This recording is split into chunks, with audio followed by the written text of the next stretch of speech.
ಕಡಲ ಮಧ್ಯದೊಳಗೆ ಮೆರೆಯುತ್ತಿಹ ಕರ್ನಾಟ ದೇಶದೊಳಿರುವ ಕಾಳಿಂಗನೆಂಬ ಗೊಲ್ಲನ ಪರಿಯ ನಾನಿತ್ತು ಪೇಳ್ವೆನು.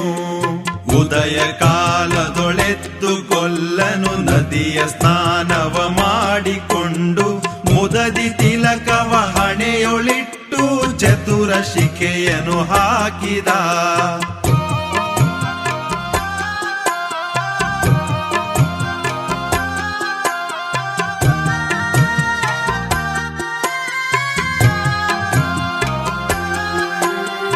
ಎಳೆಯ ಮಾವಿನ ಮರದ ಕೆಳಗೆ ಕೊಳಲನೂದುತ ಗೊಲ್ಲ ಗೌಡನು ಬಳಸಿನಿಂದ ತುರುಗಳನ್ನು ಬಳಿಗೆ ಕರೆದನು ಹರುಷದಿ. ಗೊಲ್ಲ ಕರೆದ ಧ್ವನಿಯ ಕೇಳಿ ಎಲ್ಲ ಹಸುಗಳು ಬಂದು ನಿಂತು ಚೆಲ್ಲಿಸೂಸಿ ಹಾಲು ಕರೆಯಲು ಅಲ್ಲಿ ತುಂಬಿತು ಬಿಂದಿಗೆ.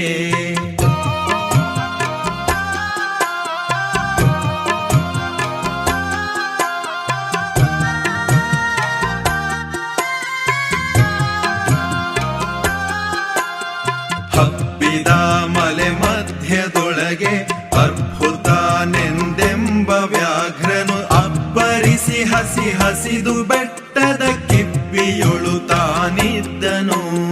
ಪುಣ್ಯಕೋಟಿ ಎಂಬ ಗೋವು ತನ್ನ ಕಂದನ ನೆನೆದುಕೊಂಡು ಮುನ್ನ ಹಾಲನು ಕೊಡುವೆನೆನುತ್ತಾ ಚಂದದಲ್ಲಿ ತಾ ಬರುತ್ತಿರೆ.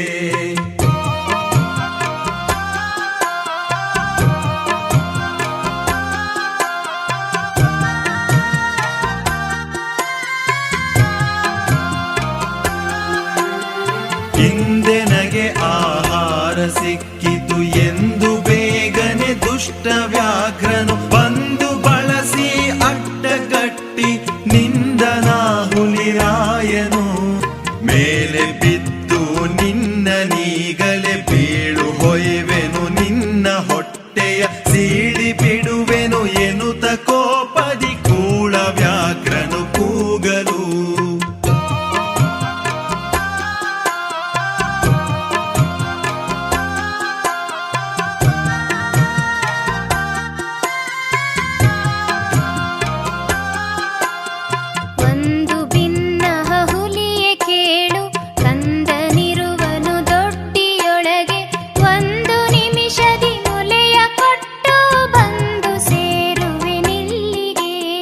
ಹಸಿದ ವೇಳೆಗೆ ಸಿಕ್ಕಿದೊಡವೆಯ ವಶವ ಮಾಡದೆ ಬಿಡಲು ನೀನು ನುಸುಳಿ ಹೋಗುವೆ ಮತ್ತೆ ಬರುವೆಯ ಹುಸಿಯ ನಾಡುವೆ ಎಂದಿತು.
ಕರು ಹೇಳಲು ಕೊಟ್ಟ ಭಾಷೆಗೆ ತಪ್ಪಲಾರೆನು, ಕೆಟ್ಟ ಯೋಚನೆ ಮಾಡಲಾರೆನು. ನಿಷ್ಠೆಯಿಂದಲೇ ಕೋಪೆನಲ್ಲಿಗೆ ಕಟ್ಟ ಕಡೆಗಿದು ಖಂಡಿತ.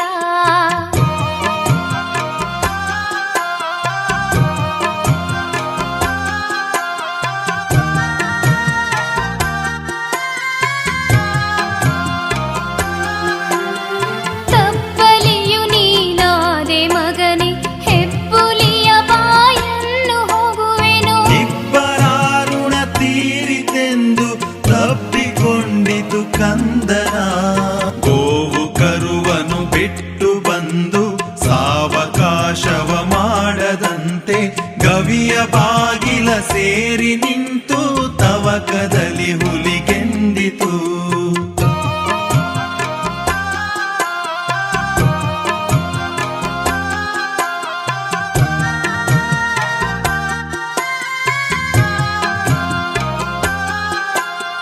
ಖಂಡವಿದೆಕೋ ಮಾಂಸವಿದೆಕೋ ಗುಂಡಿಗೆಯ ಬಿಸಿ ರಕ್ತವಿದೆಕೋ ಚಂಡ ವ್ಯಾಘ್ರನೆ ನೀನಿದೆಲ್ಲವನುಂಡು ಸಂತಸದಿಂದಿರು. ಪುಣ್ಯಕೋಟಿಯ ಮಾತ ಕೇಳಿ ಕಣ್ಣ ನೀರನ್ನು ಸುರಿಸಿ ನೊಂದು ಕನ್ನೆ ಇವಳನು ಕೊಂದು ತಿಂದರೆ ಮೆಚ್ಚನ ಪರಮಾತ್ಮನು.